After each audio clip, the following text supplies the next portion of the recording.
ఆంధ్రప్రదేశ్లో వాలంటరీ వ్యవస్థ ఉన్నదా లేదా? వాలంటీర్లందరి ఉద్యోగ కాల పరిమితి అయిపోయిందా? తెలియదు ఎవరికి. కానీ జగన్మోహన్ రెడ్డి గారు ఏం చెప్తున్నారు? నేను మళ్ళీ అధికారంలోకి రాగానే వాలంటీర్ల నియామక పత్రాల మీద సంతకం చేస్తాను, ఆ దస్త్రం మీద వాలంటీర్లను అపాయింట్ చేస్తూ అని ఒక్కసారి కాదండి, 2 సార్లు చెప్పారు. నిన్న కూడా చెప్పారు. వాలంటీర్ వ్యవస్థ పునరుద్ధరణకే తొలి సంతకం అని చెప్పారు నిన్న ప్రకాశం జిల్లా బస్సు యాత్రలో. దీన్ని బట్టి అసలు వాలంటీర్ వ్యవస్థ అనేది ఉందా లేదా, రద్దయిపోయిందా? మరి ఈ విషయాన్ని పబ్లిక్గా ప్రభుత్వం ఎందుకు క్లియర్గా అందరికీ తెలిసే విధంగా చెప్పడం లేదు? ఈ విధంగా అస్పష్టంగా మాట్లాడవచ్చా సీఎం స్థాయిలో ఉన్న వ్యక్తి?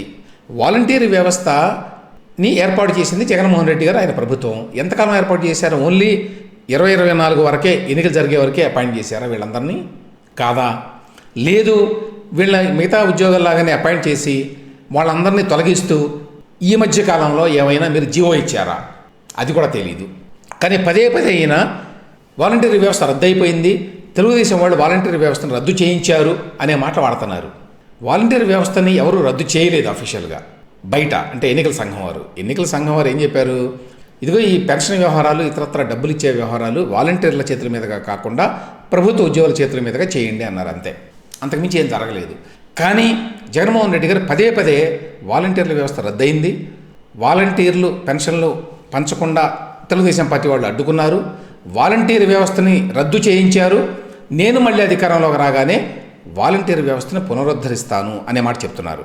నిన్న ఇది ప్రకాశం జిల్లా వెంకటాచలంపల్లి, అక్కడ కూడా ఇదే మాట మాట్లాడాడు ఆయన.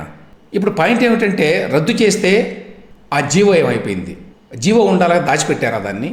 అసలు రద్దు చేశాం మేము అనే మాట ప్రభుత్వం ఎందుకు చెప్పడం లేదు? ఒకవేళ రద్దు చేసి ఉంటే రాష్ట్ర వ్యాప్తంగా ఉన్నటువంటి వైకాపా నాయకులందరూ కూడా వాలంటీర్లని మీరు రిజైన్ చేయండి అని చెప్తున్నారు. అవి కూడా చాలా వార్తలు వస్తున్నాయి. చాలా చోట్ల చేశారు, అంటే చాలా చోట్ల బలవంతం చేస్తున్నా కూడా చేయడం లేదు, వాలంటీర్లు రిజైన్ చేయడం లేదు అనే వార్తలు అన్ని పత్రికల్లో వస్తున్నాయి. ఒక ఎన్టీఆర్ జిల్లాలోనే కొంచెం ఎక్కువ మంది చేశారు, మిగతా జిల్లాల్లో చేయడానికి వాళ్ళు నిరాకరిస్తున్నారు అనే వార్తలు వచ్చినాయి. వైసీపీ నాయకులు ఎందుకు వీళ్ళ చేత రిజైన్ చేయించాలనుకుంటున్నారు? ఒకవేళ వాళ్ళు లేకపోతే ఆ వ్యవస్థ రద్దయితే అనే ప్రశ్న కూడా సమాధానం లేదండి.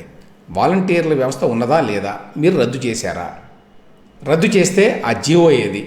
రద్దు చేయకపోతే మీరు ఎందుకు అబద్ధాలు చెప్తున్నారు వాలంటీర్ల వ్యవస్థ రద్దయిందని?